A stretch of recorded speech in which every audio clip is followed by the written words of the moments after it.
Hello friends, स्वागत है आपका हमारे YouTube channel MP sky academy में।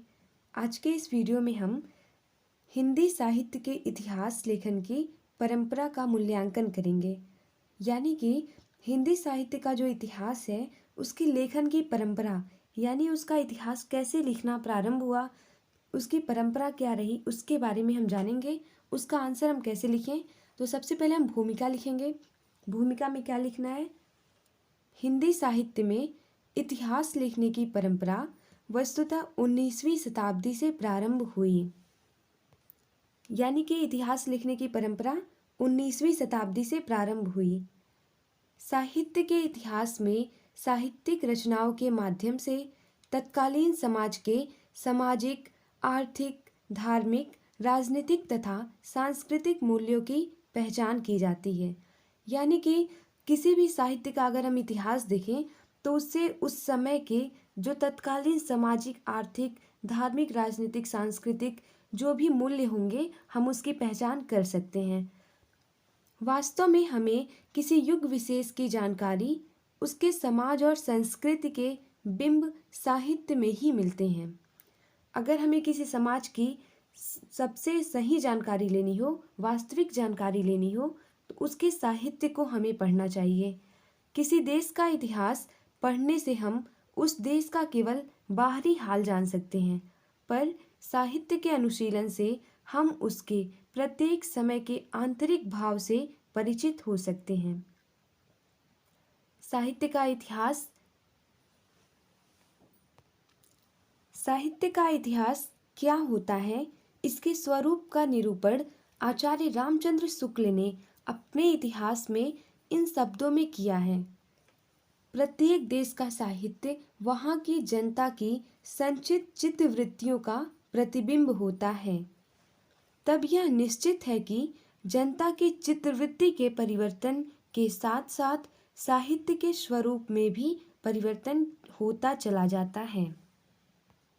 अब हम देखेंगे भूमिका लिखने के बाद शुरुआत करेंगे। सबसे पहला जो था गार्शा दत्तासी का इतिहास। हिंदी साहित्य का सबसे पहला इतिहास फ्रांसीसी विद्वान गार्शा दत्तासी द्वारा फ्रेंच भाषा में इस्तवार de la लिटरेचर इंडो-हिंदुस्तानी नाम से लिखा गया। इसका प्रथम भाग सन 1839 ईस्वी में और दूसरा भाग सन 1847 ईस्वी में प्रकाशित हुआ। इसका दूसरा संस्करण सन 1871 ईस्वी में प्रकाशित हुआ। थर्ड नंबर हम देखते हैं शिव सिंह सेंगर का इतिहास। उनके बाद शिव सिंह सेंगर का इतिहास है। शिव सिंह सेंगर द्वारा शिव सिंह सरोज लिखा गया। इसका प्रकाशन सन 1878 ईस्वी में नवल किशोर प्रेस लखनऊ से प्रकाशित हुआ। इस ग्रंथ में 838 कवि थे। कवियों का परिचय कालक्रम से ना दिए जाने के कारण इस ग्रंथ को कुछ लोग इतिहास की श्रेणी पर नहीं रखते, पर कवियों के रचनाओं के संग्रह तथा उनके जीवन परिचय की दृष्टि से इस ग्रंथ के महत्व को नकारा नहीं जा सकता। अब हम देखते हैं फोर्थ नंबर पर जॉर्ज ग्रियर्सन का इतिहास। तो इसमें जॉर्ज ग्रियर्सन द्वारा रचित the modern vernacular literature of Hindustan सन 1988 ईस्वी में प्रकाशित हुआ। नाम से इतिहास ना होते हुए भी विद्वानों ने इसे हिंदी साहित्य का प्रथम इतिहास माना है। ये हम देखेंगे the modern vernacular literature of Hindustan. ये नाम से बिल्कुल भी हिंदी नहीं है। द मॉडर्न वर्नाक्यूलर ये सभी तो इंग्लिश के वर्ड हैं, लेकिन ये नाम से इंग्लिश है, तब पर भी विद्वानों ने इसे प्रथम इतिहास ग्रंथ माना। हिंदी साहित्य का प्रथम इतिहास माना इसे। नाम से इंग्लिश था, तब पर भी हिंदी ना होने के कारण भी इसे प्रथम इतिहास माना। अब देखते हैं फिफ्थ नंबर पर मिश्र बंधु विनोद। सन 1913 ईस्वी में मिश्र बंधु विनोद नाम से हिंदी साहित्य का एक वृहद इतिहास 3 भागों में प्रकाशित हुआ। मिश्र बंधु के नाम से इतिहास लिखने वाले 3 सगे भाई थे। पंडित गणेश बिहारी मिश्र, डॉक्टर श्याम बिहारी मिश्र, डॉक्टर सुखदेव बिहारी मिश्र। मिश्र बंधुओं ने इस इतिहास की रचना में ग्रियर्सन की पद्धति अपनाई है। इसका चौथा भाग सन 1934 ईस्वी में प्रकाशित हुआ। अब हम देखते हैं 6वें नंबर का a sketch of Hindi literature. Hindi साहित्य के इतिहास से संबंधित अंग्रेजी में लिखा गया ग्रंथ, यानी कि जो हिंदी साहित्य का इतिहास है उसी से संबंधित ये अंग्रेजी में लिखा गया था, इसीलिए इसका नाम है a sketch of Hindi literature. इसे एडविन ग्रिब्स ने सन 1917 ईस्वी में लिखा। 7वां नंबर है a history of Hindi literature. इसे F.E. केई द्वारा सन 1920 ईस्वी में लिखा गया।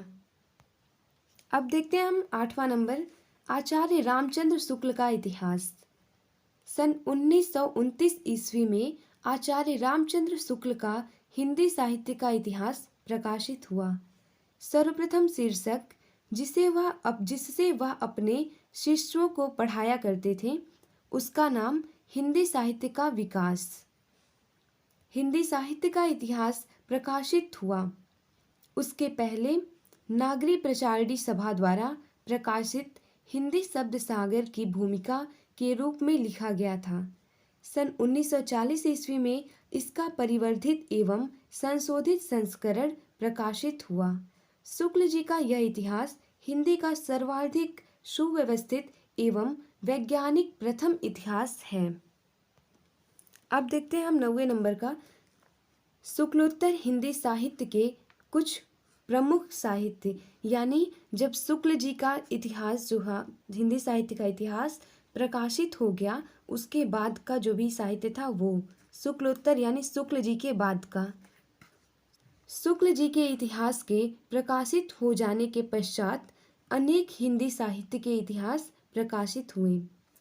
डॉक्टर रामकुमार वर्मा कृत हिंदी साहित्य का आलोचनात्मक इतिहास, आचार्य हजारी प्रसाद द्विवेदी कृत हिंदी साहित्य की भूमिका, हिंदी साहित्य उद्भव और विकास, हिंदी साहित्य का आदिकाल, डॉक्टर धीरेन्द्र वर्मा द्वारा संपादित हिंदी साहित्य का इतिहास, काशी नागरी प्रचारणी सभा द्वारा प्रकाशित हिंदी साहित्य का वृहत इतिहास, गणपति चंद्र गुप्त कृत हिंदी साहित्य का वैज्ञानिक इतिहास, डॉक्टर रामचंद्र तिवारी कृत हिंदी साहित्य का गद्य इतिहास। अब देखते हैं सबसे लास्ट का निष्कर्षतः।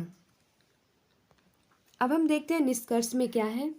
समग्रतः यह कहा जा सकता है कि हिंदी साहित्य के इतिहास का लेखन प्रारंभ में तो विदेशी विद्वानों द्वारा हुआ, परंतु हिंदी साहित्य को प्रामाणिक एवं तर्क प्रवण बनाने में या विश्वसनीयता को बरकरार रखने में आचार्य रामचंद्र शुक्ल का और उनके इतिहास हिंदी साहित्य का इतिहास की भूमिका रही है। साथ ही परिवर्ती इतिहासों के लिए शुक्ल जी के इतिहास ने मार्गदर्शन का कार्य किया है, जिससे आधार लेकर बहुत सारे विद्वानों ने इतिहास ग्रंथ लिखे। इस प्रकार हम कह सकते हैं कि हिंदी साहित्य के इतिहास लेखन की परंपरा में इनका अप्रतिम योगदान है और यह परंपरा निरंतर परिवर्धित एवं पुष्पित हो रही है। धन्यवाद। प्लीज़ चैनल को लाइक एंड सब्सक्राइब कर लें।